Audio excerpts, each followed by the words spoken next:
The rain fell in sheets, transforming the city streets into glistening rivers beneath the streetlights. I hunched my shoulders against the downpour, cursing myself for forgetting my umbrella yet again.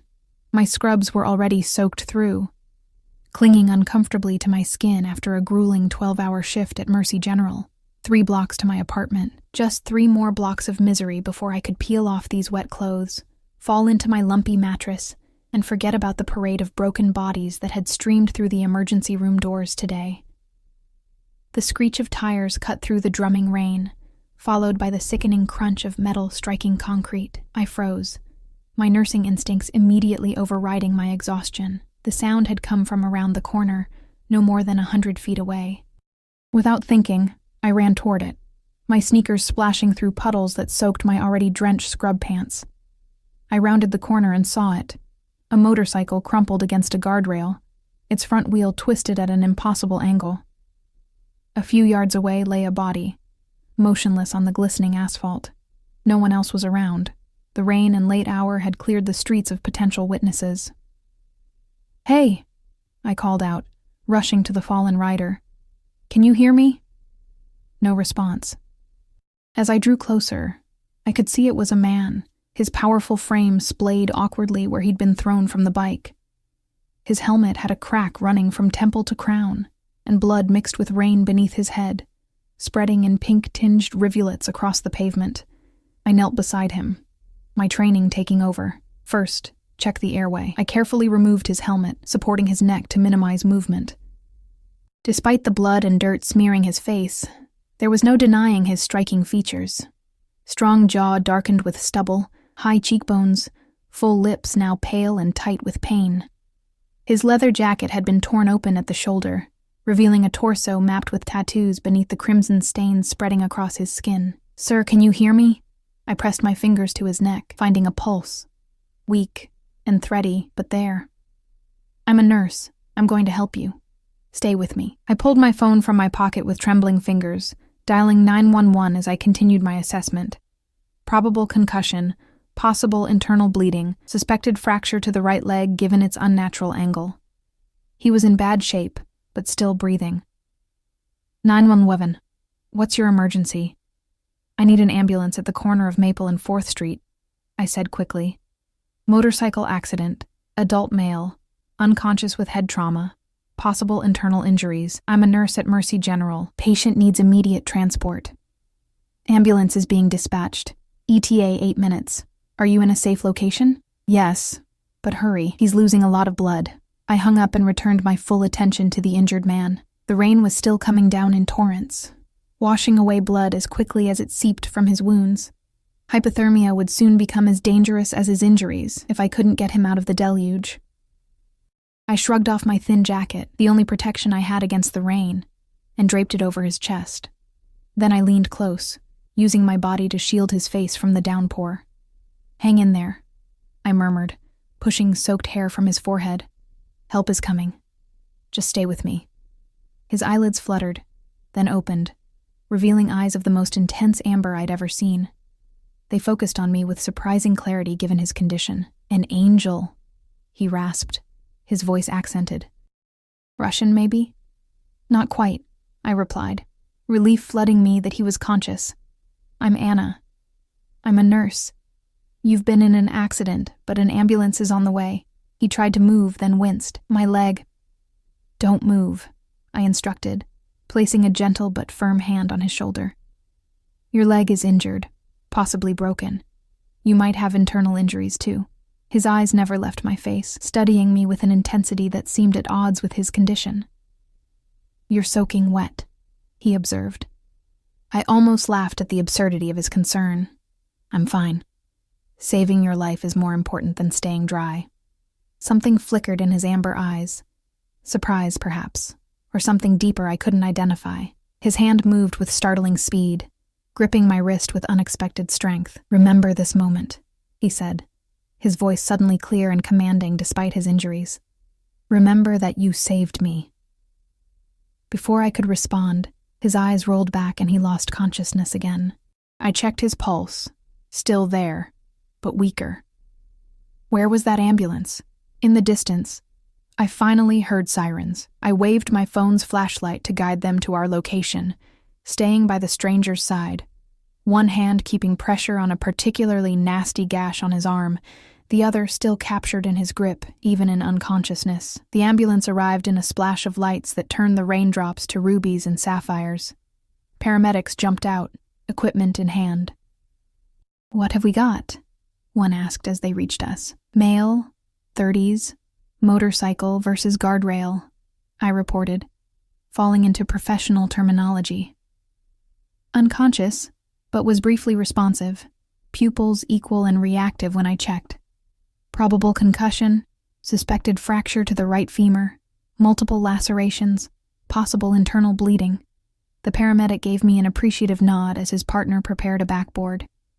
"You medical?" "Nurse at Mercy General. Just finished my shift when I heard the crash."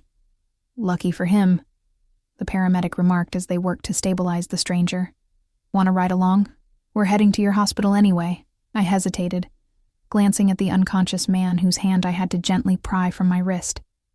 Something about him pulled at me in ways I couldn't explain. Perhaps it was the vulnerability of his unconscious state, so at odds with the powerful body now rendered helpless. Or perhaps it was simply that I needed to believe I could still save someone after losing 3 patients in the past week alone. "Yes," I decided. "I'll come." The next few hours passed in a blur of focused intensity.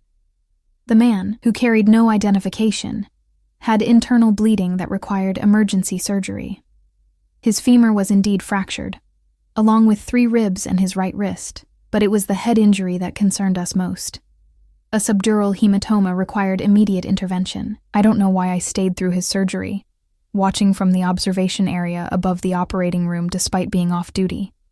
I should have gone home, dried off, slept. Instead, I found myself hovering, waiting for news, changing into dry scrubs a colleague loaned me. Dawn was breaking when he was moved to recovery. I slipped in, technically no longer on duty but still wearing my hospital badge. The bruises were beginning to bloom in purple and blue against his tanned skin. I checked his vitals, satisfied with the improvement, then gently adjusted his IV. As I turned to leave, his hand shot out with startling speed and gripped my wrist. I gasped, heart leaping into my throat as I met his eyes. Open now, and alert despite the pain medication. "Where am I?" His voice was rough, graveled with pain and something else. Authority. "You're at Mercy General. You were in a motorcycle accident," I said, trying to keep my voice steady despite his grip, which bordered on painful. "I'm Anna, the nurse who found you on the street." His eyes narrowed slightly as they scanned my face, seemingly cataloging every feature. Then, unexpectedly, his expression softened. His thumb brushed across my pulse point, sending an involuntary shiver up my arm. "Anna," he repeated, as if tasting my name. "You saved me, in the rain." "I just happened to be there," I said, surprised he remembered anything from before the hospital. "No," he said with unexpected firmness. "It was more than that." His eyes held mine with an intensity that made my breath catch. "You protected me with your own body. You gave me your coat." I swallowed, unsettled by his perfect recall of those moments. "You should rest," I said, gently extracting my wrist from his grip. "You've been through major surgery." A ghost of a smile touched his lips. "What's your last name, Anna?" "Sullivan," I answered automatically, then frowned. "But that's not important right now. You need—" "It's important to me," he interrupted. "Anna Sullivan." He said it like he was committing it to memory. "I'm Nikolai. Just Nikolai. No last name offered. Well, Nikolai, you need to rest now. I'll check on you later." As I moved toward the door, his voice stopped me. "You're not on duty now, are you?" I turned back, surprised by his perception. "No. My shift ended before I found you on the street. I just wanted to make sure you were okay." That ghost of a smile again, stronger now. As I said, more than coincidence. I left the room feeling strangely unsettled. Over the next 3 days, I found myself gravitating toward Nikolai's room during my shifts, and even stopping by on my way to or from work. His recovery was remarkable. Miraculous, Dr. Sharma had called it. The head injury that should have left lasting damage seemed to be healing at an accelerated rate. His strength returned visibly with each passing day, and with it came an undeniable presence that seemed to transform the sterile hospital room into something else entirely. When I entered, his attention would fix on me immediately, regardless of what he was doing. He asked questions about my shift, my background, my life, with an intensity that should have felt invasive, but somehow didn't. What was more unnerving was how little he spoke about himself. Any personal questions I asked were deflected with practiced ease or answered so vaguely they revealed nothing at all. The only constant was his unwavering focus on me. It was as though I had become the center of his universe, and the sensation was as intoxicating as it was disconcerting. On the 4th day, I arrived for my shift to find a commotion at the nurses' station. 2 men in expensive suits were speaking with the hospital administrator, their postures radiating tense authority. Near the elevator stood 2 more men, built like linebackers, wearing dark clothes and inscrutable expressions. "What's going on?" I asked Marge, who was watching the scene with undisguised interest. "Apparently, our mystery motorcycle guy is somebody important," she whispered. "Those suits have been throwing around words like private security and confidentiality agreements. They've been asking for the nurse who found him at the accident scene." My stomach tightened. "That would be me." Marge raised an eyebrow. "Well, honey, looks like you're about to find out who your patient really is." Before I could respond, the hospital administrator spotted me and waved me over. As I approached, I felt the weight of the suited men's appraisal, cold and calculating. "Ms. Sullivan, these gentlemen would like to speak with you about the patient in room 412, the administrator said, her professionally pleasant expression not quite masking her unease. The taller of the 2 men extended his hand. "Ms. Sullivan, I'm Mr. Volkov's head of security. We understand you were the first to assist him after his accident and have been overseeing his care." Volkov. Finally, a last name.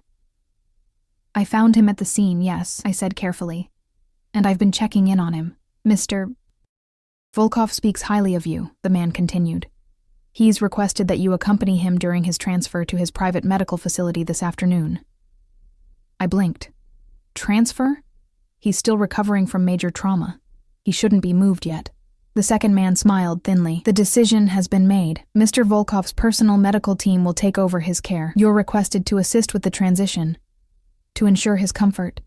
There was something in his tone that made it clear this wasn't actually a request. "I need to speak with my patient directly," I said, moving past them toward Nikolai's room. When I entered, Nikolai was sitting on the edge of the bed, no longer in a hospital gown, but dressed in black pants and a button-down shirt that had certainly not come from the hospital. His bruises had faded to yellowish shadows, and despite the cast on his wrist and leg, he emanated a coiled energy that made the room feel smaller. "You're leaving," I said, unable to keep the accusation from my voice. Nikolai looked up, and that now familiar intensity fixed on me. "We're leaving," he corrected.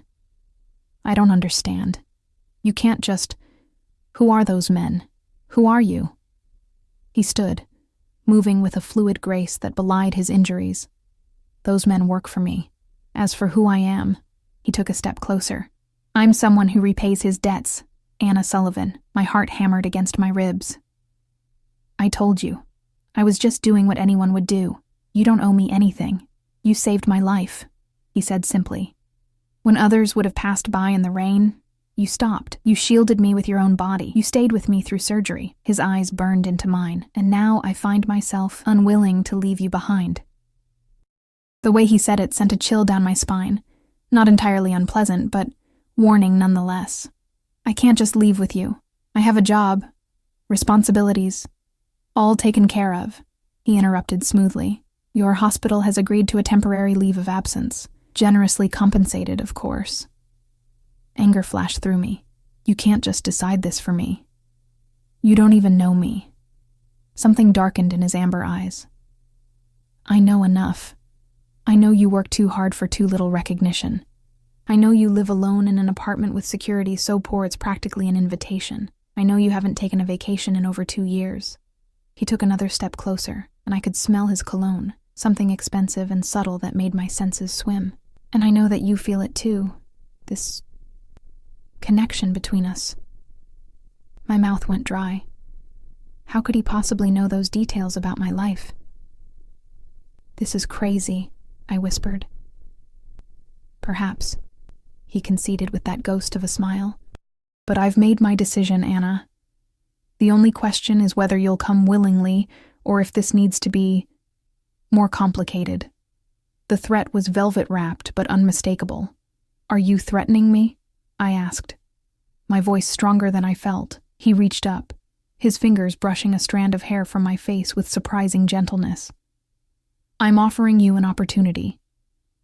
2 weeks at my private residence while I recover. You'll be well compensated, far better than this place pays you. Consider it a vacation. After that, if you wish to return to this..." His gesture encompassed the hospital room, the life I'd built. "You may do so. And if I refuse?"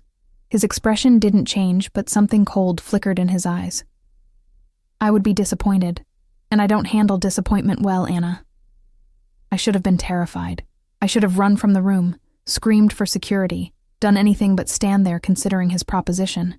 But something in me, something I hadn't known existed until Nikolai's amber eyes had locked on mine that rainy night, wavered and bent toward him like a flower seeking the sun.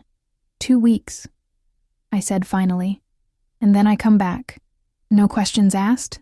His smile bloomed fully then, transforming his face into something so beautiful it almost hurt to look at him. "You have my word."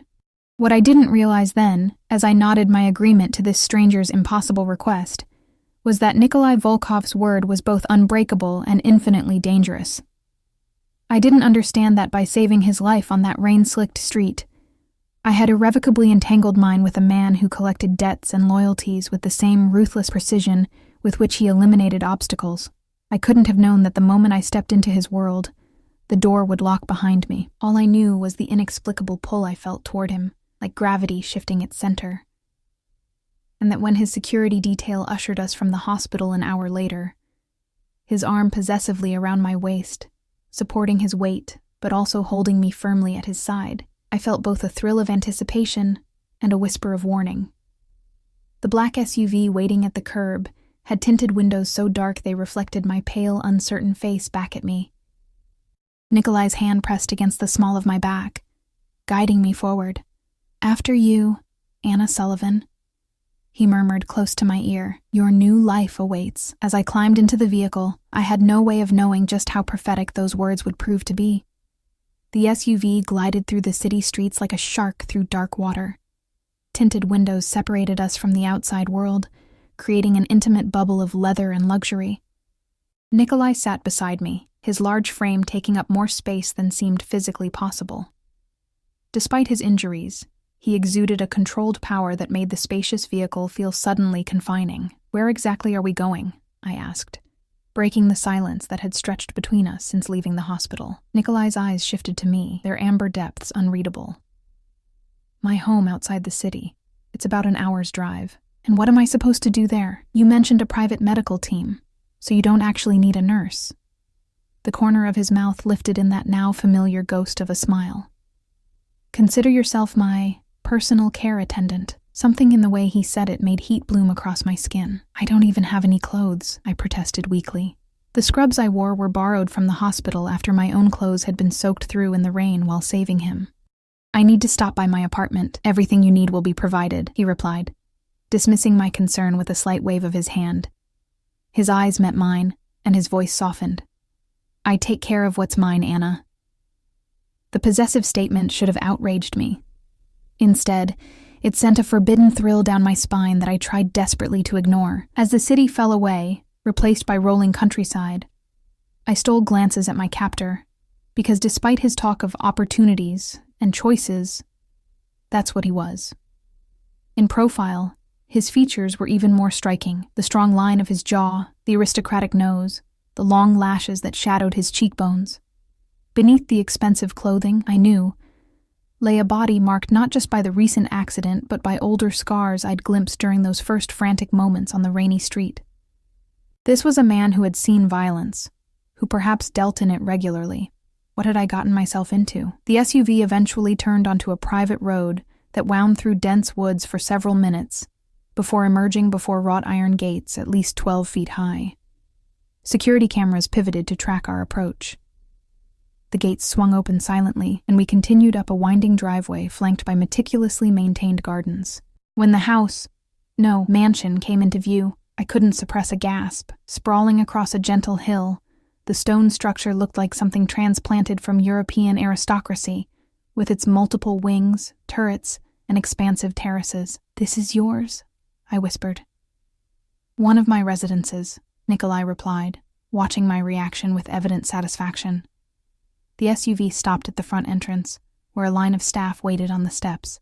As a man in a suit opened my door, I was struck by the choreography of it all, the practiced movements, the deference in lowered eyes, the absolute silence. This wasn't just wealth. This was power.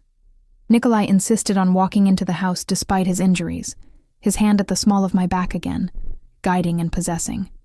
The entrance hall soared 3 stories high, with a crystal chandelier casting prismatic light across marble floors. "Ms. Sullivan will be staying in the east wing, adjacent to my quarters," Nikolai instructed a severe-looking woman who I assumed was some kind of housekeeper. "Ensure her room is prepared, and bring up a selection of appropriate clothing and personal items." "Yes, Mr. Volkov." "Will you be dining in your study this evening?" Nikolai's eyes never left my face. "No. We'll dine on the terrace at 8. Inform the chef we'll require his spring menu." The woman nodded and disappeared without another word. "Come," Nikolai said, taking my elbow. "You look exhausted. Let me show you to your room so you can rest before dinner." We ascended a sweeping staircase, Nikolai moving more slowly due to his injured leg, but refusing any assistance from the staff who hovered nearby. I noticed security personnel stationed discreetly at various points throughout the house, their alert gazes tracking our progress. The east wing was a labyrinth of corridors adorned with artwork that even my untrained eye recognized as priceless. Nikolai paused before double doors of dark polished wood. "Your rooms?" he said, pushing them open. I stepped inside and froze. The suite before me was larger than my entire apartment, decorated in shades of cream and pale blue. A sitting area with elegant furniture faced floor-to-ceiling windows overlooking manicured gardens. Beyond that, I glimpsed a massive canopied bed and what appeared to be a bathroom with a marble tub large enough to swim in. "This can't be real," I murmured. Nikolai moved to stand behind me, close enough that I could feel the heat radiating from his body. "This is my world, Anna. For the next 2 weeks, it's yours as well." I turned to face him, needing to understand. Why me? Why go to all this trouble for someone who just happened to be passing by when you crashed? His expression softened, and he reached up to trace the line of my jaw with his fingertips. "Do you believe in fate, Anna Sullivan?" The question caught me off guard. I don't know." "I do," he said simply. "I believe some encounters are written in the stars long before they occur. The moment I opened my eyes in that rain and saw your face above mine, I knew." "Knew what?" I whispered. His amber eyes darkened, that I would never let you go. Before I could respond to that terrifying, thrilling declaration, he stepped back. "Rest now. Someone will come for you before dinner." The door closed behind him, and I sank onto a nearby chair, my legs suddenly too weak to support me. What had I agreed to? More importantly, who was Nikolai Volkov, with his mansion and staff and security detail? The obvious answer hovered at the edges of my consciousness, but I pushed it away, because accepting the truth would mean acknowledging that I was now under the roof and the power of a very dangerous man. I explored the suite, finding a closet already filled with clothing in my size.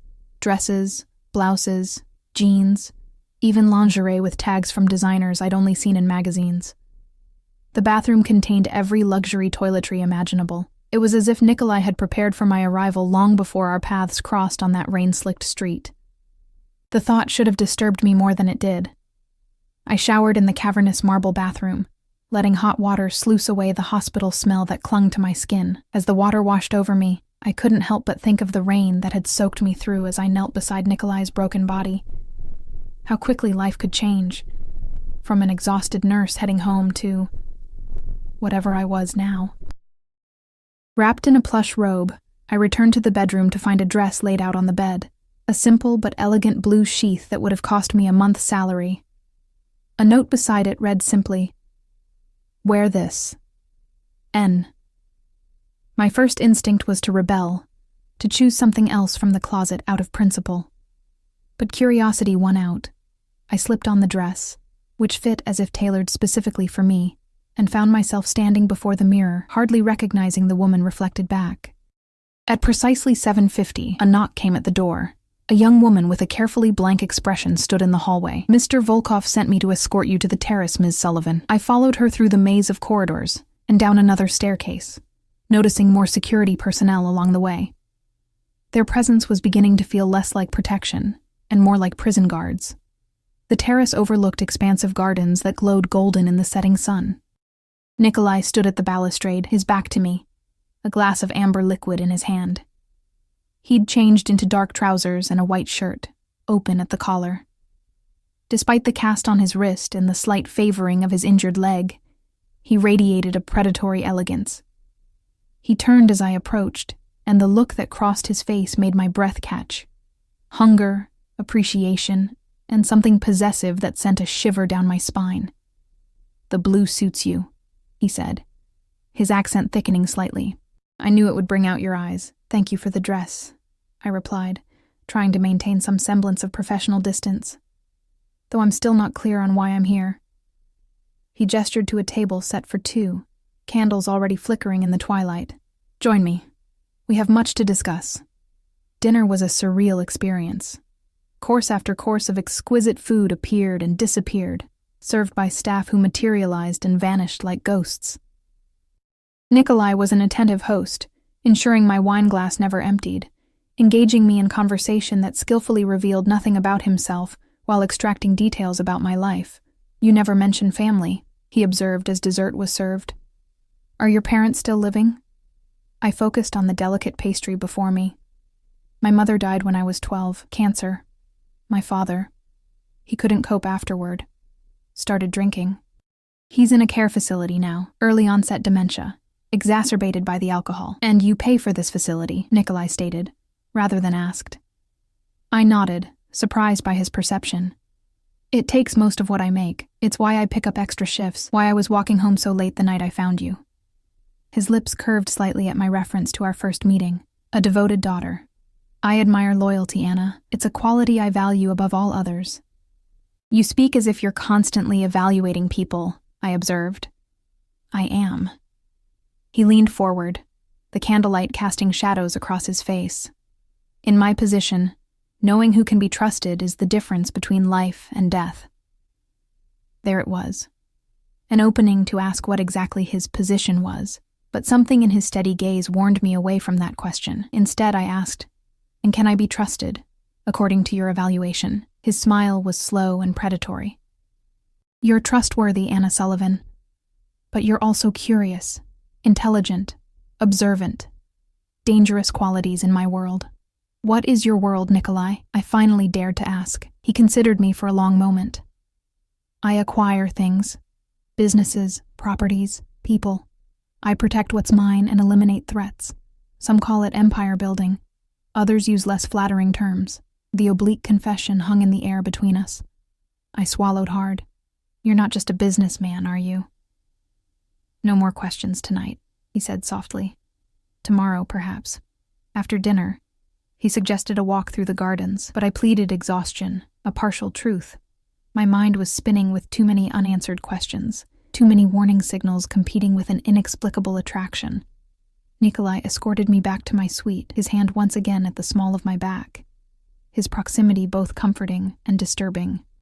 At my door, he paused, turning me to face him with gentle pressure. "Sleep well, Anna," he murmured, his fingers trailing along my bare arm, raising goosebumps in their wake. "Tomorrow, we begin in earnest." "Begin what?"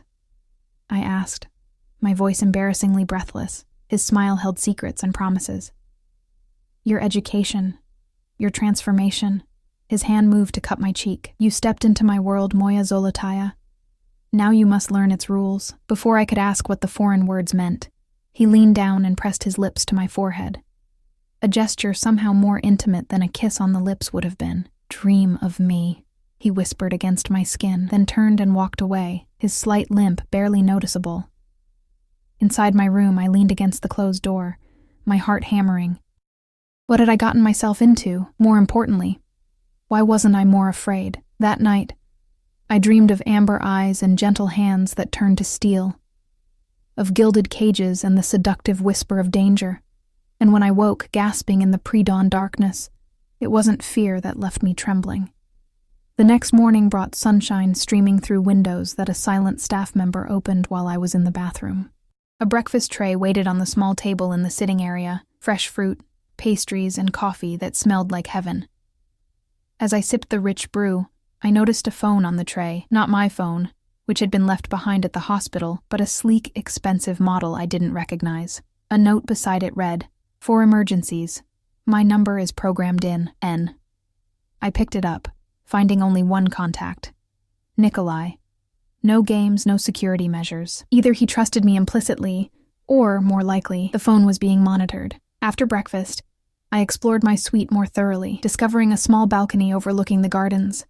From this vantage point, I could see the full expanse of the estate, the main house with its multiple wings, outbuildings that might have been guest houses, and at the perimeter, the high stone wall that separated Nikolai's domain from the outside world. It was beautiful, and unmistakably a prison. I was contemplating this reality when a knock came at the door. The same expressionless young woman from the previous evening stood in the hallway. "Mr. Volkov requests your presence in his study, Ms. Sullivan." As I followed her through the labyrinthine corridors, I steeled myself. Today, I would get answers. Today, I would understand exactly what Nikolai Volkov wanted from me, and whether I could survive giving it to him. The study was a cathedral to masculine power. Soaring bookshelves, leather furniture worn to buttery softness, and the scent of old paper mingling with expensive cologne. Afternoon sunlight slanted through tall windows, catching dust motes that danced in golden beams. Nikolai sat behind a massive desk of dark wood, his attention fixed on papers before him. He didn't look up when I entered, though I was certain he was acutely aware of my presence. 2 men stood near the windows, speaking in hushed tones that ceased abruptly when they noticed me. I hesitated at the threshold, suddenly feeling like an intruder. "Come in, Anna," Nikolai said without raising his eyes from his work. "Gentlemen, we'll continue this discussion later." The men exchanged glances before nodding deferentially. As they passed me, I caught fragments of their whispered conversation. Shipment and harbor, and something that sounded like competition. Neither met my gaze. When the heavy door closed behind them, Nikolai finally looked up. The sunlight caught the amber of his eyes, turning them almost gold. Something in his expression shifted when he saw me, a softening around the edges of his usual intensity. "You slept well?" he asked, rising from his chair with that fluid grace that belied his injuries. "Well enough," I replied, remaining near the door. "Though I have questions. I'm sure you do." He moved around the desk, his limp barely perceptible now. "But first, come here." It wasn't a request. I found myself crossing the room toward him, drawn by some invisible force.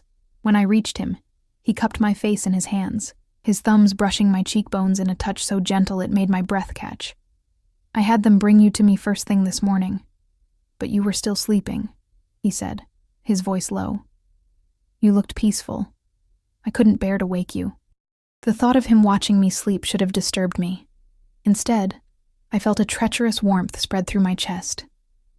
"Nikolai," I began, struggling to maintain my focus. "I need to understand what's happening here. Who you are, what you want from me." He sighed, dropping his hands from my face.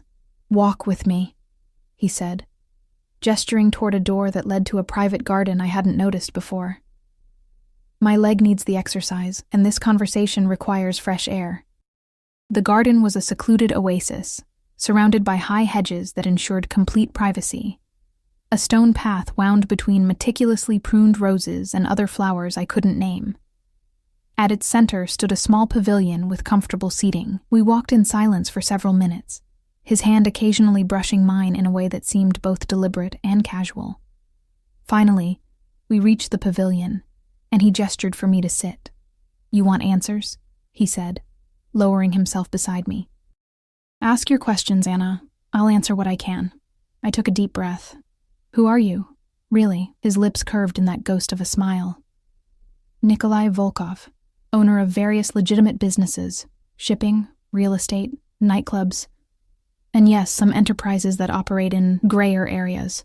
You're in the Mafia," I said bluntly. He didn't flinch at the accusation. "That term is somewhat outdated. I prefer to think of myself as the head of an organization that provides services where traditional channels fail. Illegal services, sometimes," he conceded, "but also protection for those who cannot turn to the police, opportunities for immigrants who would otherwise be exploited, justice where the law fails." His eyes held mine. "Not everything is black and white, Anna. And the men who were killed in your territory last month? The ones the news said were executed gangland style? Was that your idea of justice?" Something cold flickered across his features. "You've been researching me. I overheard your name from the staff. I'm not stupid." The coldness vanished, replaced by something like approval. "No, you're not. That's part of why I find you so fascinating." He leaned closer. "Those men were trafficking young girls. The authorities were compromised. They received the ending they deserved." The matter-of-fact way he spoke of execution should have horrified me. But some small, dark part of me whispered that perhaps some monsters deserve to be destroyed by bigger monsters. "Why am I here, Nikolai?" He reached for my hand, his fingers entwining with mine. "Because you saved my life when others would have let me die. Because you look at me and see the man, not the monster." His grip tightened. "Because I haven't been able to get you out of my head since I opened my eyes in that rain and saw your face above mine. I was just being a decent human being. Anyone would have stopped." "No," he said with surprising vehemence. "They wouldn't. Do you know how many people must have driven past, seen the accident, and decided it wasn't their problem? How many called 911 perhaps, but didn't stop? You didn't just stop, Anna. You gave me your coat. You shielded me with your body. You stayed with me." His eyes burned into mine. That kind of selflessness is rare. Precious. I couldn't argue with his assessment of human nature. I'd seen too much in my years as a nurse. How quickly people turned away from others' suffering. "So what happens now?"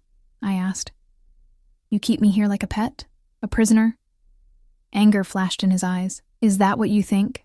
That I would cage you? What else am I supposed to think?" I gestured around us. "The security, the isolation, the way your staff watches me. It's a beautiful prison, but still a prison." He released my hand abruptly. "The security is for your protection. Do you understand what would happen if my enemies discovered I had feelings for someone?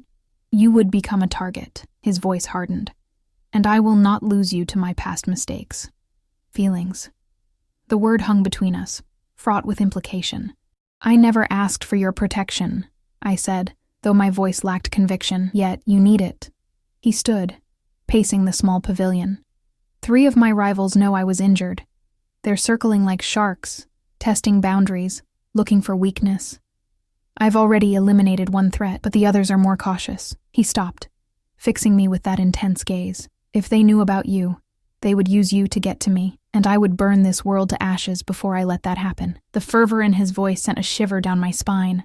Fear mingled with something more primal, more dangerous. "So, I'm a liability to you," I concluded. "No." He knelt before me, taking both my hands in his.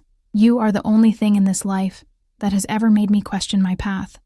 The only person who has made me want something beyond power and vengeance. You don't even know me," I whispered. "I know enough," he said fiercely. "I know you work yourself to exhaustion, caring for strangers. I know you sacrifice your own comfort to pay for your father's care. I know that despite seeing the worst of humanity in that emergency room, you still believe people can be saved." His grip tightened. "And I know that when you look at me, part of you sees something worth saving too." I couldn't speak, because he was right. Beneath the fear and confusion, there was something else. An attraction that went beyond his physical beauty. A pull toward the wounded soul I glimpsed beneath the dangerous exterior. "What do you want from me?" I asked again, my voice barely audible. His expression softened. 2 weeks. Give me 2 weeks to show you my world, to show you who I am beyond the rumors and headlines. After that, if you still wish to leave, I will let you go. His thumb traced circles on my wrist. But I think you'll stay, Anna Sullivan, because you feel it too, this connection between us. Before I could respond, the sound of approaching footsteps broke the moment. Nikolai rose smoothly to his feet as one of his security detail appeared at the garden entrance. "Sir, forgive the interruption. There's a situation that requires your attention." Nikolai's expression hardened instantly, the vulnerable man vanishing behind a mask of cold authority. "I'll be right there." He turned back to me. "Return to the house, Anna. We'll continue our conversation at dinner." He left without another word, following his security man back through the study.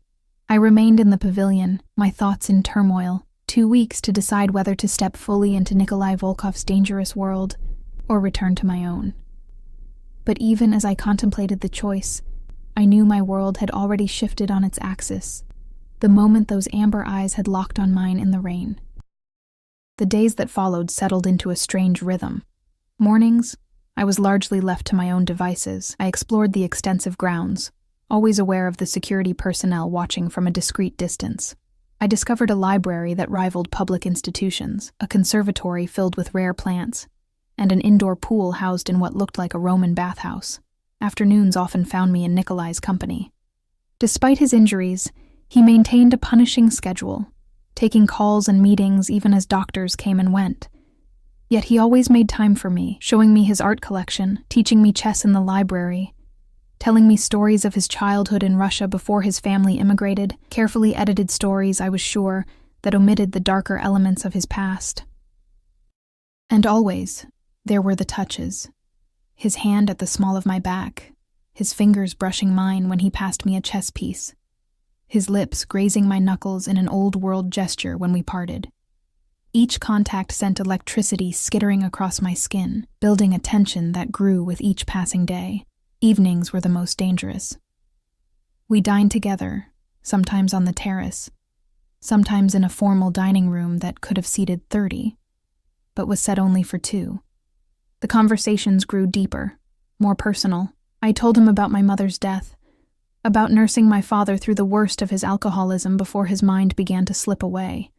He spoke of losing his parents in what he called a business disagreement when he was 19, of taking over the family enterprises and expanding them beyond what his father had ever imagined.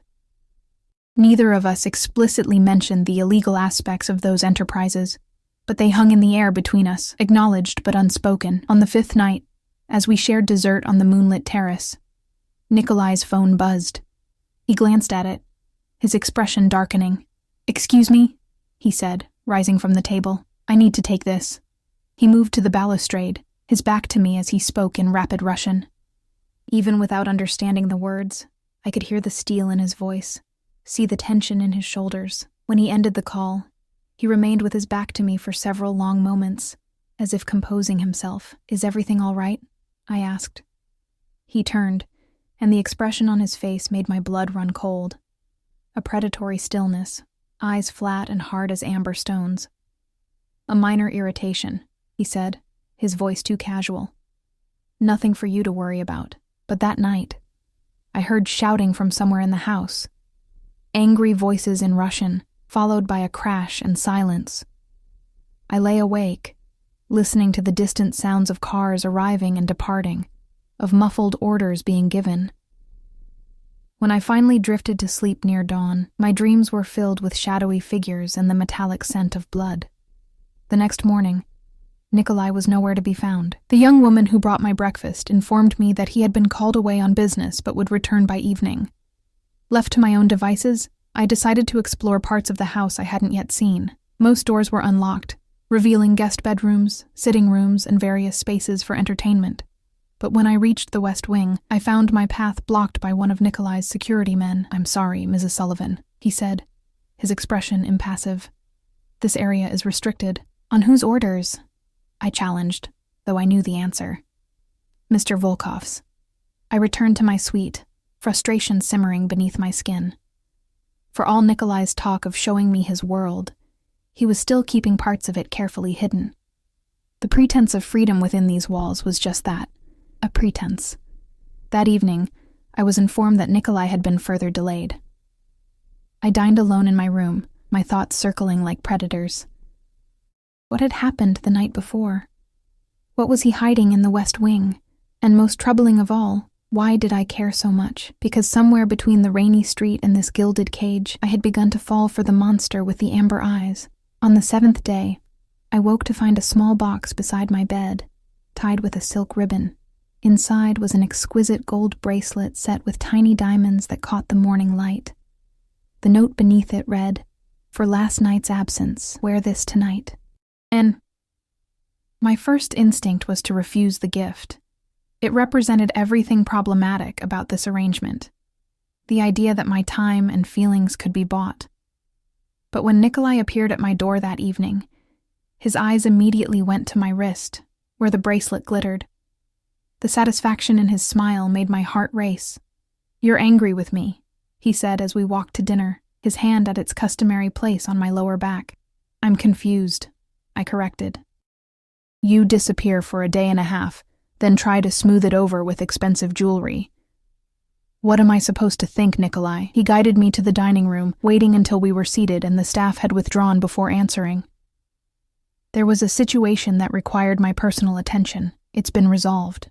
"A situation," I repeated. "Like the men who were killed last month?" His expression hardened. "Don't ask questions you don't want the answers to, Anna." "Maybe I do want the answers. Maybe I'm tired of half-truths and evasions." Something dangerous flashed in his eyes. "You think you want the truth, the full, unvarnished reality of what I am, what I do?" He leaned forward. "The night before last, I ordered the execution of 3 men who tried to move product through my territory after I explicitly denied them permission. I watched as they begged for their lives, and I felt nothing." His voice was terrifyingly calm. "Is that the truth you wanted?" I should have been horrified. I should have recoiled from him, demanded to be taken home immediately. Instead, I met his gaze steadily. "Yes," I said quietly. "That's exactly what I wanted. No more pretty illusions, no more sanitized versions. If you want me to choose your world, Nikolai, I need to see all of it, the darkness as well as the light." For a moment, he looked genuinely startled. Then his expression shifted to something like wonder. "You continue to surprise me, Anna Sullivan," he murmured. "Is that a good thing?" His smile was slow and predatory. "It's a dangerous thing, for both of us." After that night, something changed between us. The careful boundaries Nikolai had established began to dissolve. He no longer shielded me from the reality of his business, taking calls in my presence, allowing me to overhear conversations that would have made my blood run cold just days before. It was as if my acceptance of his darkness had unlocked a door between us. On the morning of the 9th day, I woke to find Nikolai sitting in a chair beside my bed, watching me sleep. I should have been startled, even frightened. But instead, a warm languidness spread through my limbs. "How long have you been there?" I asked, my voice still husky with sleep. "Not long." He reached out to brush a strand of hair from my face. "I had a dream about you. When I woke, I needed to see you." "What was the dream?" Something haunted passed across his features. "You were gone. I searched everywhere, but I couldn't find you." His hand lingered at my cheek. "When I woke, the panic was overwhelming. I had to make sure." "I'm here," I whispered, covering his hand with mine. His amber eyes darkened. "For how long, Anna? Our 2 weeks is nearly half over." The reminder sent a pang through my chest. Despite everything, the danger, the violence that surrounded him, the knowledge of what he was, the thought of leaving Nikolai's world had become increasingly painful. "I don't know," I admitted. He nodded once, accepting my honesty if not the answer he wanted. "Get dressed. I want to show you something today." An hour later, we were in one of his sleek black cars, driving into the city. 2 other vehicles followed at a discreet distance, more of Nikolai's ever-present security. "Where are we going?" I asked as skyscrapers began to replace countryside. To see another side of my business, he replied, his hand finding mine on the seat between us. One I think you'll approve of more than some of my other ventures. We pulled up outside an unassuming building in what appeared to be a recently gentrified neighborhood. Unlike Nikolai's mansion, there were no obvious security measures, no armed men standing guard, just a simple sign above the door. New Beginning Center. Inside, the space was bright and welcoming.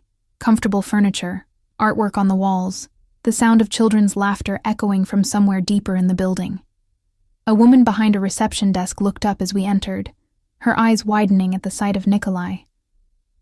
"Mr. Volkov, we weren't expecting you today," she exclaimed, rising quickly. "An impromptu visit, Marina," he replied, his hand possessively at the small of my back. "I wanted to show Anna our work here." Marina's curious gaze flickered to me. "Of course. Everyone will be so pleased to see you." As she led us through the building, Nikolai leaned close to my ear. "This is a shelter and support center for immigrants, particularly those who have escaped trafficking or other exploitation. We provide housing, legal aid, education, childcare, job training." "We?" I asked, surprised. His lips curved in that ghost of a smile. "I fund it entirely. It was my mother's dream before she died, to create a place where people like us, who came to this country with nothing, could find safety and opportunity." Before I could respond, we entered a large, sunny room, where about 15 women of various ages sat at tables, some working on computers, others engaged in what appeared to be craft activities. Several young children played in a corner under the watchful eye of a caregiver. When they saw Nikolai, several of the women called out greetings in various languages. To my astonishment, he responded in kind to each of them, moving through the room with a warmth and ease I'd never seen in him before. He introduced me simply as Anna, who is very special to me, a description that sent heat blooming across my skin. For the next 2 hours, I watched as Nikolai checked on the progress of various women in the program, kneeling to speak with children at their level, consulting with staff about needed resources.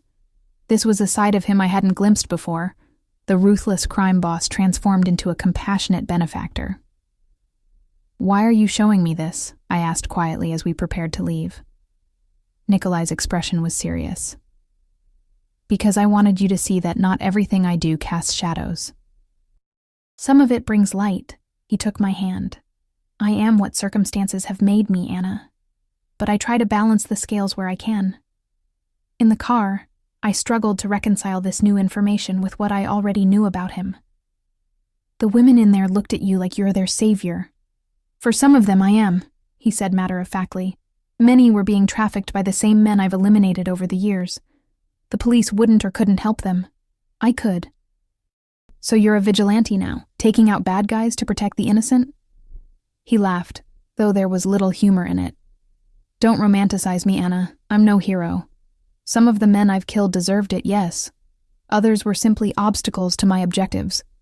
I do what is necessary to protect what's mine and to expand my territory." His hand found mine again. "But I don't target the vulnerable. I don't deal in human trafficking. I don't sell to children. I have lines I won't cross, and that makes it better. It makes it what it is," he said simply. "My world isn't black and white, Anna. It exists in shades of gray. I needed you to see that before you make your decision." The remainder of the drive passed in thoughtful silence. Back at the mansion, Nikolai was immediately pulled into some urgent business matter, leaving me to my conflicted thoughts. That evening, we dined on the terrace again. Nikolai seemed distracted, checking his phone more frequently than usual. When he received a particular message, his expression darkened. "Is something wrong?" I asked. He hesitated, then set down his phone. "One of my shipments was intercepted. It appears someone may have provided information to the authorities. The implications were clear even to me." "You think someone betrayed you?" "Yes." His voice was cold as winter. "And betrayal has consequences in my world." A chill ran down my spine. This was the reminder I needed. Beneath the charm, beneath the unexpected compassion I'd witnessed today, Nikolai Volkov was still a man who ordered executions as casually as others ordered coffee. "What will you do?" I asked, my voice barely audible. His eyes met mine, and for once, he didn't soften his expression. What is necessary? Later that night, I stood on my balcony, watching moonlight silver the gardens below. The evening's conversation had shaken me from the pleasant fantasy I'd been building, that somehow I could separate the parts of Nikolai I was falling for from the violence that was intrinsic to his existence. A soft knock at my door pulled me from my thoughts. When I opened it, Nikolai stood there, his usual composure fractured by something raw and desperate. "I couldn't sleep," he said simply.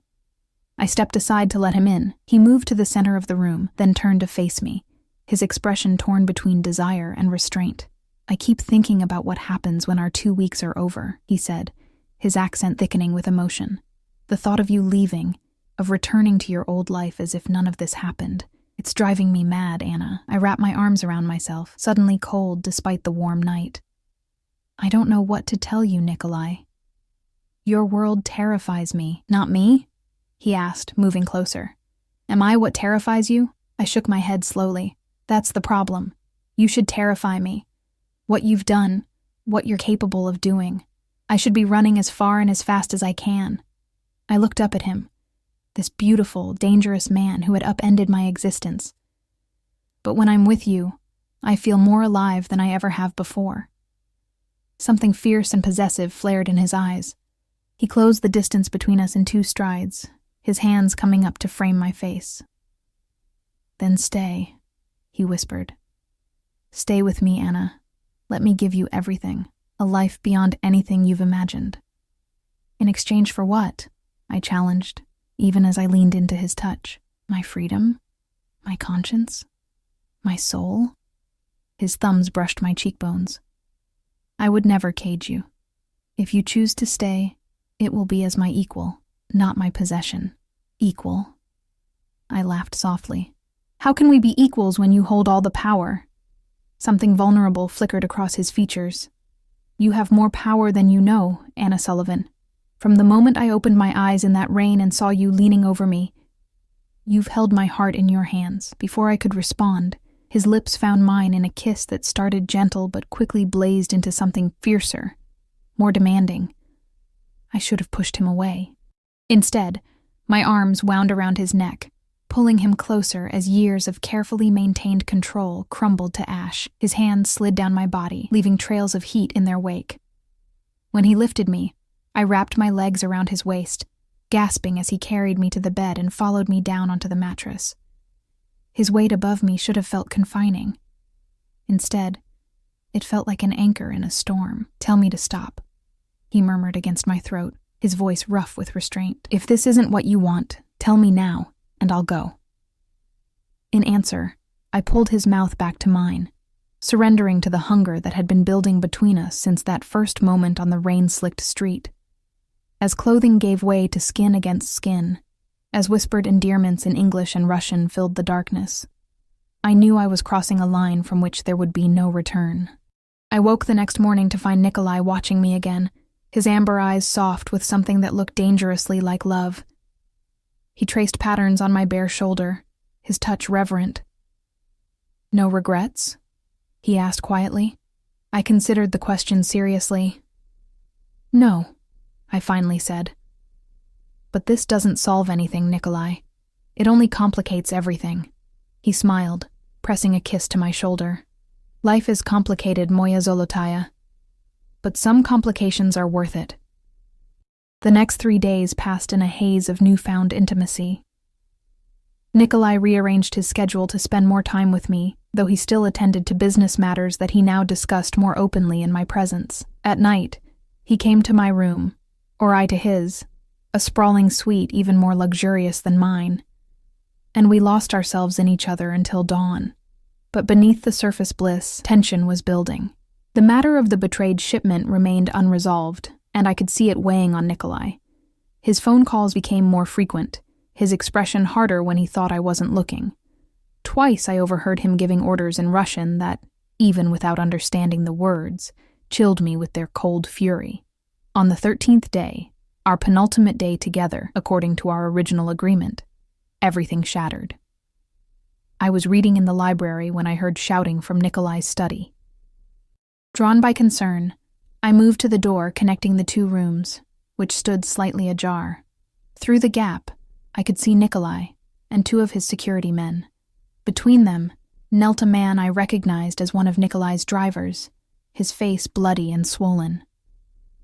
"You've worked for me for 5 years, Dmitri," Nikolai was saying, his voice terrifyingly calm. "I treated you well, paid you generously, protected your family, and this is how you repay me? Please," the man sobbed. "It was only the one time. They threatened my son, and you didn't come to me?" Nikolai's voice rose for the first time. "I would have protected your boy. Instead, you went to the feds, gave them information that cost me millions. That put my entire operation at risk. I'm sorry," Dmitri wept. "Please, Nikolai, for my children. Your children will be taken care of," Nikolai cut him off. "I promised you that when you came to work for me, and unlike you, I keep my promises." He turned to one of the security men. "Take him to the warehouse, make it quick and clean, then arrange for his wife to receive the usual compensation package for families." Horror froze me in place. I knew what Nikolai was, knew what he was capable of. But to witness it firsthand, to hear him order a man's execution with the same tone he might use to order lunch, made it suddenly, terribly real. I must have made a sound, because Nikolai's head snapped toward the door. Our eyes met through the gap, and I saw something flicker across his face. Not shame, but regret that I had seen this side of him. I fled back to my suite, my heart hammering against my ribs. This was the reality I had been trying to ignore, the darkness I'd been willing to overlook because of how he made me feel. A man was going to die, a man with children, because Nikolai Volkov had decreed it. I was still sitting on the edge of my bed, trembling, when he entered without knocking. He stood just inside the doorway, his posture rigid. "You saw," he said. It wasn't a question. I nodded, not trusting my voice. He sighed, running a hand through his hair in a rare gesture of distress. "This is my world, Anna. I've never pretended otherwise. He has children," I whispered. "And I will ensure they want for nothing. Their education, their futures, all provided for. While they grow up without a father." His expression hardened. "A father who betrayed the organization that employed him, who put everyone at risk, including you." He moved closer. "If word gets out that betrayal goes unpunished, how long before someone else decides to test me? How long before they target what I care about most?" His gaze burned into mine. "How long before they come for you?" I stood, anger finally breaking through the shock. "Don't you dare use me as justification for murder. It's not murder," he said coldly. "It's justice by my code. It's protection of what's mine." "I'm not yours," I shouted. "I'm not one of your possessions to be protected and controlled." Something dangerous flashed in his eyes. "Aren't you?" He closed the distance between us in 2 strides, his hand wrapping around the back of my neck, not painfully, but with unmistakable possession. "You gave yourself to me these past 4 nights. You took what I offered. You can't pretend you don't understand what that means in my world." I wrenched away from him. "I need to leave. Now. Today." Pain replaced the anger in his expression. "Anna." "No," I cut him off. "This was a fantasy, Nikolai. A beautiful, dangerous fantasy that I let myself believe in because you made me feel things I've never felt before. But I can't do this. I can't live in a world where people are executed for making mistakes." "He betrayed me," Nikolai said, his voice suddenly weary. "In my world, that has only one consequence. Then I don't want to be part of your world." The words hurt to say, but I forced them out. "Please, have your driver take me home. Today." He looked at me for a long moment, his expression unreadable. Then, without another word, he turned and left the room. An hour later, the expressionless young woman informed me that a car would be ready to take me back to the city in 30 minutes. I packed nothing. Not the expensive clothes, not the jewelry Nikolai had given me. I wanted no souvenirs of this interlude that had nearly cost me my soul. I changed back into the hospital scrubs I'd been given after my original clothes were soaked through in the rain that night with Nikolai, the only items that were truly mine. As I descended the grand staircase for the last time, I half expected, half hoped, that Nikolai would appear to try once more to convince me to stay. But the entrance hall was empty, save for one of his security men who escorted me to the waiting car without a word. It was only as the car pulled away, as the mansion receded in the distance, that I allowed the tears to fall. Because despite everything, despite what I had witnessed and what I knew him to be, leaving Nikolai Volkov felt like tearing out a part of myself I hadn't known existed until he claimed it. The city looked foreign through the window of the sleek black car. The same streets I had walked countless times now transformed into something alien and hostile. Or perhaps it was I who had changed, my perception altered by 2 weeks in Nikolai's world of luxury and danger. We pulled up to my apartment building, its shabby exterior even more depressing than I remembered. The security man who had driven me opened my door without a word. As I stepped out, he handed me a small package. "Mr. Volkov instructed me to give you this," he said, his face expressionless. I almost refused it, but something in the man's stoic demeanor suggested that would be unwise. I took the package and watched as he returned to the car and drove away, leaving me alone on the sidewalk of my old life. My apartment was exactly as I'd left it. Small, cluttered, but mine. The familiarity should have been comforting after the opulence of Nikolai's mansion.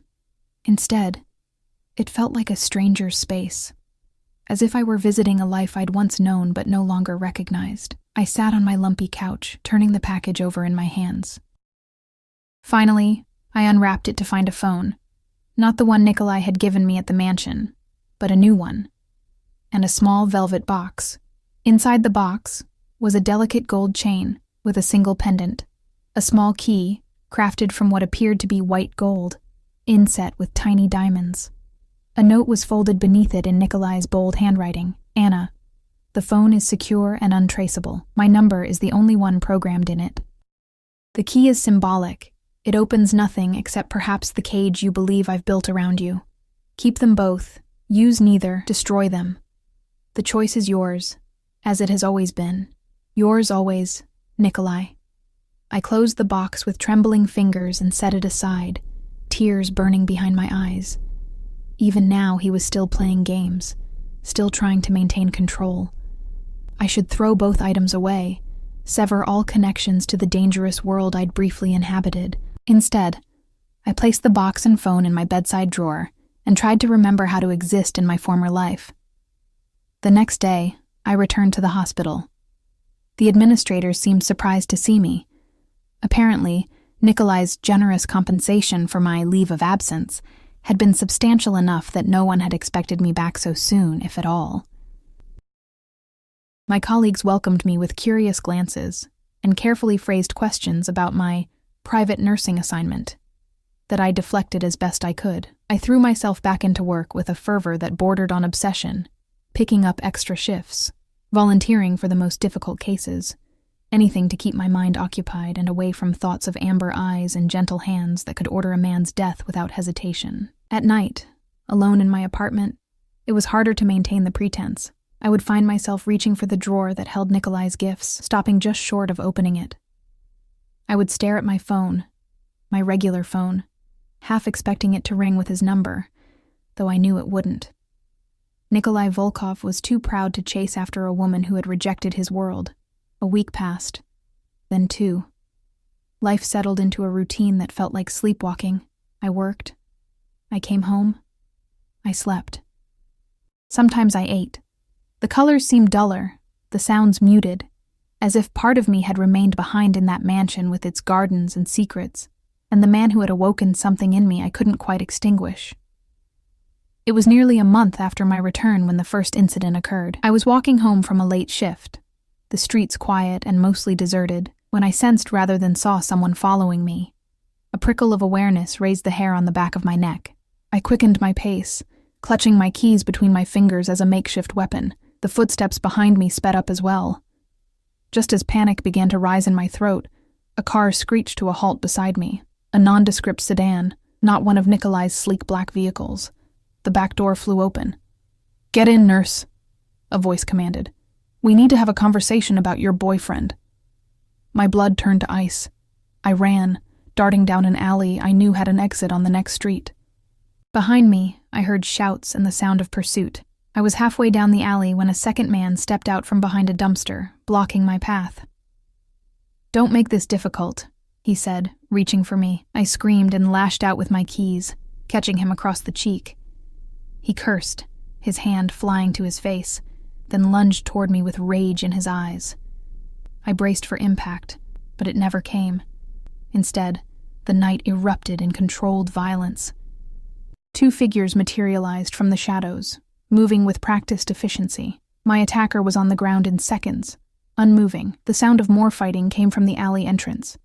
Then silence. One of my rescuers turned toward me, his face impassive in the dim light. I recognized him immediately, one of Nikolai's security detail. "Are you hurt, Ms. Sullivan?" he asked formally. I shook my head, trembling. Have you been following me, Mr. Volkov assigned us to your protection the day you left," he said matter-of-factly.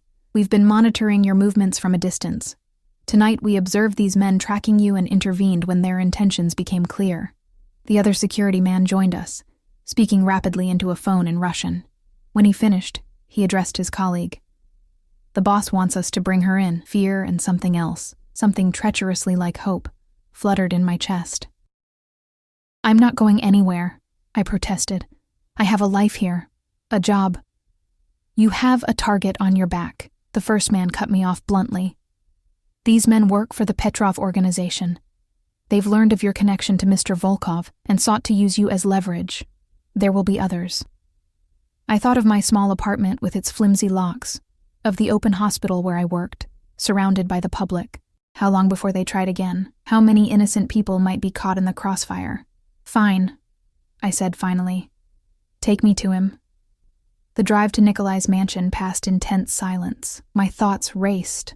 Was this a genuine threat, or an elaborate ploy to bring me back into Nikolai's orbit? The calculated violence I had witnessed in the alley suggested the former, but I couldn't dismiss the possibility of manipulation. When we arrived, the house was ablaze with lights, security personnel patrolling the grounds in greater numbers than I remembered. I was escorted directly to Nikolai's study, where he stood by the window, his back to the door, a glass of amber liquid in his hand. He turned when I entered, and the sight of him hit me with physical force. The sharp angles of his face, the intensity of those amber eyes, the coiled power in his stance. For a moment, neither of us spoke. "You're unharmed?" he asked finally, his voice carefully controlled. "Yes," I replied. "Your men were efficient. Good." He set down his glass and moved closer, his gaze sweeping over me as if confirming for himself that I was whole. "They were under orders to intercede only if you were in imminent danger. Otherwise, to remain unseen." "You've had men following me for a month," I said, anger building. "Watching me, reporting back to you. So much for respecting my choice to leave." His expression hardened. "Your choice to leave did not negate my responsibility to protect you. The moment you entered my life, you became a potential target. Tonight proved that concern justified. Or it proved that your enemies knew you were having me watched," I countered. "Maybe they never would have connected me to you if you'd truly let me go, a risk I was unwilling to take." He moved to a sideboard, pouring another glass of what I now saw was whiskey. "Drink this. You're still in shock." I took the glass more to have something to do with my hands than from any desire for alcohol. "What happens now? Those men tonight. Will there be others?" Nikolai's expression was grim. "Yes. Petrov has lost too much territory to me in recent months. He's desperate for leverage." His eyes met mine. "And now he knows my greatest vulnerability." The words hung between us, heavy with implication. I took a swallow of whiskey, welcoming the burn in my throat. "So what's the solution? I can't live with bodyguards shadowing my every move. I can't work in a hospital knowing patients might be put at risk because of me." "Stay here," he said simply, "where I can ensure your safety." I laughed bitterly. Back in the gilded cage, anger flashed in his eyes. "It was never a cage, Anna. It was the only place I could keep you safe while still giving you freedom within its walls." "Freedom?" I echoed incredulously. "You call being watched by your staff, being limited to areas you deemed appropriate, being a bird in a beautiful aviary freedom? I call loving someone enough to compromise my own nature freedom." He shot back. Do you think it was easy for me to let you walk back into danger? To respect your decision when every instinct I have demanded I lock you away, where no one could ever harm you? He moved toward me, his eyes blazing. I have never given anyone the power to hurt me the way you can, Anna Sullivan. And I have never shown such restraint in protecting what is mine. The word love echoed in my mind, stunning me to silence. Nikolai took advantage of my momentary speechlessness to press on. Stay, he said again, softer now. Not as my prisoner, but as my partner. Help me build something better than what I inherited. Challenge me when I go too far. Be my conscience when mine fails me. His hand reached for mine, fingers entwining. Be the light to my darkness. I stared at our joined hands. And Dmitri? The driver you ordered executed? Something like regret passed across Nikolai's features, a decision I cannot undo, but one that I've reflected on in your absence. He hesitated. I've made changes to how betrayal is handled. Second chances for minor infractions. Exile rather than execution for more serious ones, except in cases of violence against family or direct threats to leadership. I looked up at him, surprised. Why? Because I saw my world through your eyes that day, he said simply. And I did not like the reflection. The admission stunned me. This man who ruled his domain with absolute authority was acknowledging that I had changed his perspective. It was as close to transformation as someone like Nikolai Volkov could come. I'm still who I am, Anna, he continued, his grip on my hand tightening. I still rule territories others would kill to control. I still eliminate threats. I still operate outside the law. His other hand came up to cup my cheek. But I can be better, with you beside me. I can find balance between the man I've become and the man you believe I could be. I closed my eyes, leaning into his touch despite myself. And what about my life? My career? Am I supposed to give up everything I've worked for? No, he said immediately. There's a private clinic associated with the immigrant center. They need a head nurse, someone with emergency experience, someone with compassion for the vulnerable. The position is yours if you want it, regardless of your decision about us. I opened my eyes, studying him. You arranged this before tonight. He didn't deny it. I wanted you to have options, real choices, not ultimatums. And if I choose to stay with you, something fierce and possessive flared in his gaze. Then I will give you everything, Anna, my protection, my loyalty, my empire. His voice dropped to a whisper, my heart, which has belonged to you since the moment you saved my life.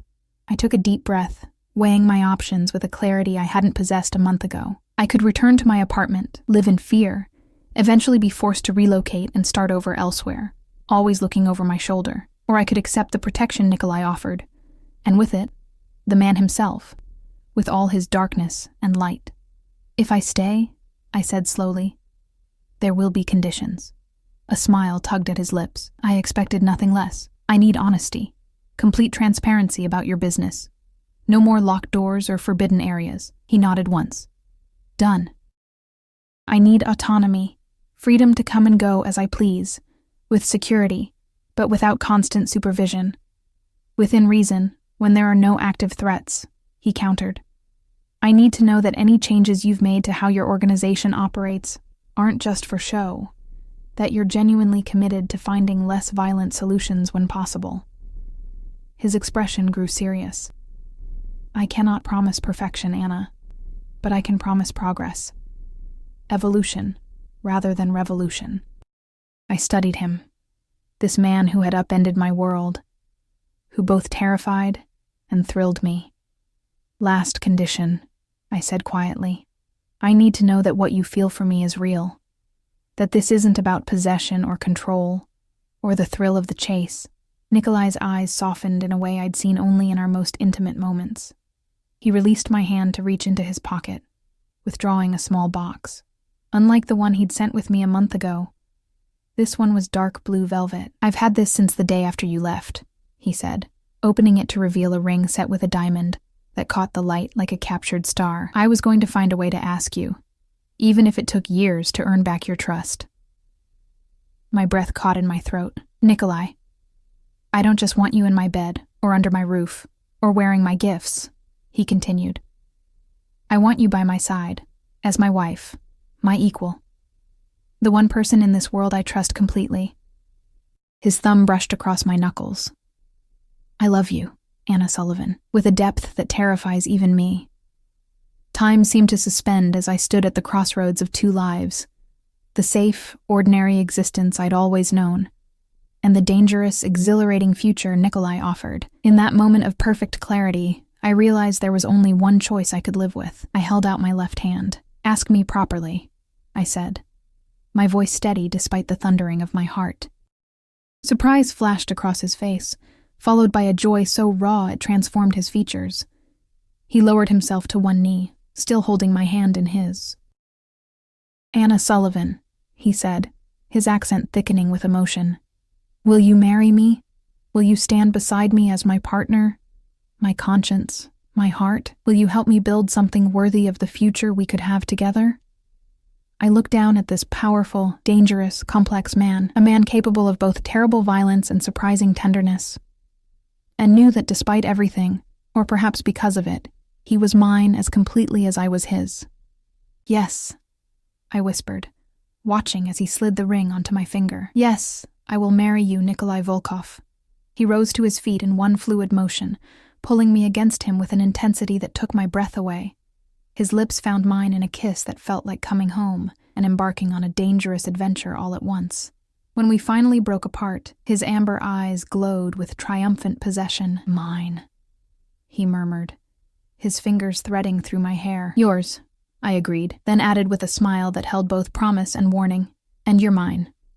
Don't forget that part. His answering smile was predatory and tender all at once. I wouldn't dare, Moya Zolotaya.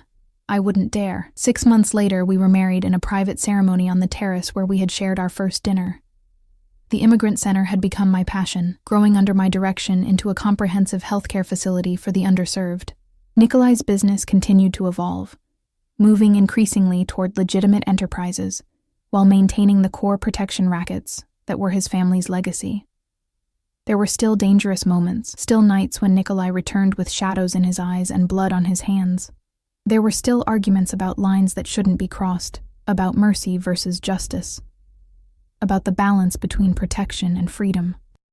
But there was also love, fierce, uncompromising love, that had forged something new from the collision of our worlds.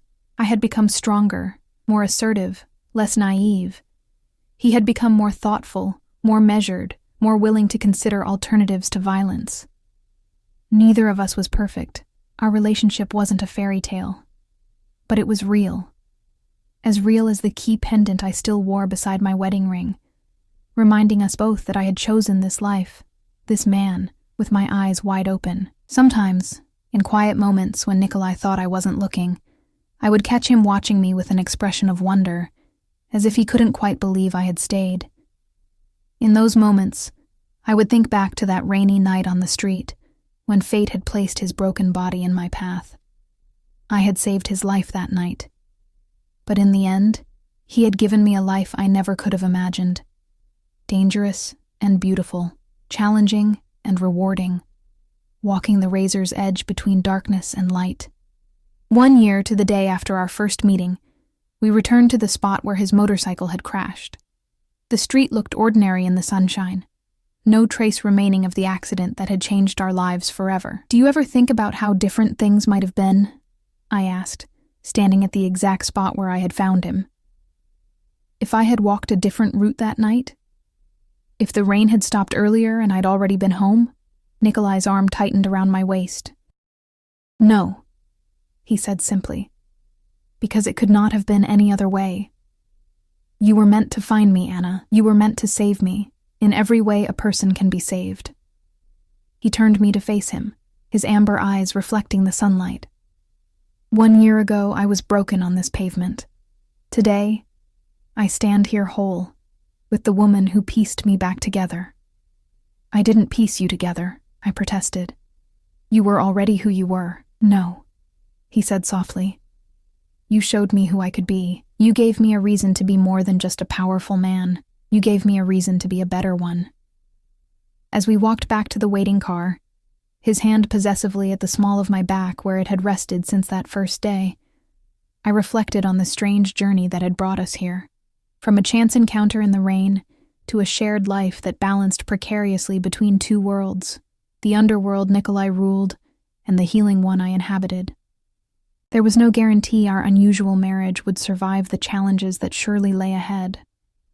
The violence inherent in Nikolai's business, the ethical compromises I still struggled with daily, the enemies who would never stop looking for weaknesses to exploit. But as I glanced at the man beside me, the dangerous, complicated man who had claimed my heart as decisively as I had claimed his, I knew one thing with absolute certainty. I would never regret stopping that rainy night. I would never regret kneeling beside a stranger's broken body. I would never regret saving the man who would one day become my husband, my partner, my fate. Because in saving Nikolai Volkov, I had ultimately saved myself, from an ordinary life half lived, from safety without passion, from comfort without challenge. "What are you thinking about?" Nikolai asked as we settled into the back seat of the car, his fingers entwining with mine. I smiled, meeting those amber eyes that had captivated me from the first moment they opened in the rain. "I'm thinking that some accidents are actually destiny in disguise." His answering smile was both tender and predatory, the perfect embodiment of the contradictions that made him who he was. "Then I'm grateful for the rain, the slick road, and the guardrail that brought you to me, Moya Zolotaya." As the car pulled away from the curb, leaving behind the ordinary street where our extraordinary story had begun, Nikolai pulled me close and pressed his lips to my temple. "To fate," he murmured against my skin. "To fate," I agreed, turning to meet his kiss fully, "and to the courage to embrace it."